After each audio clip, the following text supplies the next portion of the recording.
Dali la ba ka matintal, dali ba ka madala sa mga barkada, dali ka madala sa mga amigo nimo, nag-struggle ba ka kay dali ka madala sa temptation. Karong buntaga mo na atong pagatun-an. Welcome sa atong daily devotional si Pastor John Encargues gihapon. Akong i-share ninyo ang verse nga sinulat ni Apostle Paul sa 1 Corinthians chapter 10 verse 13. No temptation has overtaken you except such is common to man, but God is faithful, who will not allow you to be tempted beyond what you are able, but with the temptation will also make the way of escape, that you may be able to bear it. Flee from idolatry. Ang Ginoo magapanalangin sa iyang mga pulong. Tanan ta moagi gyud og temptation. Sa kabutang atong hinumduman nga dili gyud ta lungan sa temptation.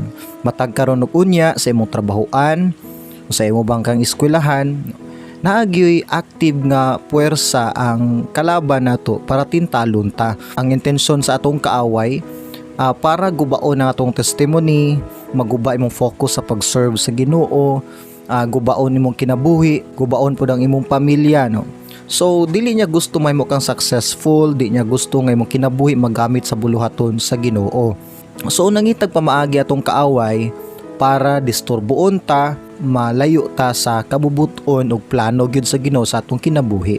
Pero kabalo ba ka nga na-promise ang Ginoo nimo sa 1 Corinthians 10:13 ang verse katong gibasa. Pinaaging Apostle Paul atong nasabtan dinhi nga wala day temptation nga tugot sa atong kinabuhi nga dili nato kayang pasanon, pasabot nga gisukod sa Ginoo ang mga pagsulay sa atong kinabuhi sa ato arapong kauglingon nga kusog ug kaluyahon.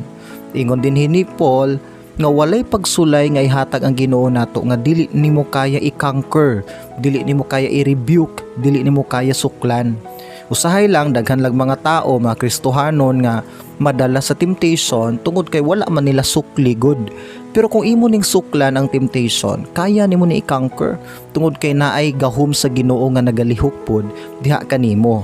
Abi nimo ang temptation mura ni siya kanang mga dominoes bitaw. Diba sa mga dominoes na ay mga naka-file diha nga mga rectangle nga mga objects. And then once itumba nimo isa ka domino, magsunod-sunod na nagkatumba tanan, hangtod na mahurot nagkatumba tanan. That's temptation. Nga once mo madala ka or once mo patol ka sa temptation, moingon ka nga kausalang bitaw ni suwaya nako. Once madala ka diha, sunod-sunod na siya. O kung di ka aware, hangtod pa na posible sa pagguba sa imong kinabuhi. So as much as possible, atong suklan ang temptation. Atong i-rebuke, pray kung kinahanglan. Number 1 ang prayer nga weapon nato sa mga temptation. Kung na-discourage na ka sa imong trabaho, na-discourage ka sa pag-eskwela, na-discourage ka sa imong pamilya, sa usa ka relationship, or na-discourage ba ka sa pag-serve sa Ginoo, ayaw padala higalig suon, no. Pag-ampo, pangayua sa Ginoong kusog, o pangayua sa Ginoo ang authority para i-rebuke nimo ang mga daotang puwersa nga suppress or naga-influence sa imuhang kinabuhi. Usbon ko, ayaw tuguti nga maguba ang imong kinabuhi, imong pamilya, ang imong mga pangandoy tungod lang sa pagpadala sa temptation. Naa kay authority nga imo ning atubangon, naay Dios nga nagalihok nimo nga kaya nimo na i-conquer. Sukli na siya tungod kay gihitugot na sa Ginoo sumala sa imong kapasidad sa pag-manage. Hinaot higalegso nakatabang kini nga devotional nimo sa katapusan mag-ampo ta. Ginoo, salamat sa mensahe nga mong gihatag karong buntaga. Salamat Amahan nga imo ming gi-remind nga wala mi nag-inusara Lord sa mga battle namo sa mga kinabuhi. Naa ka pinaagi na mo Lord imo ming gamiton nga i-conquer na mo Lord, pildiho na mo ang mga plano sa kaaway sa among kinabuhi, sa among pamilya, sa among kaugmaon. Ginoo, tagay mi kusog dugang pagsalig nimo Lord nga tubangon ang mga spiritual battle karon Lord sa among kinabuhi.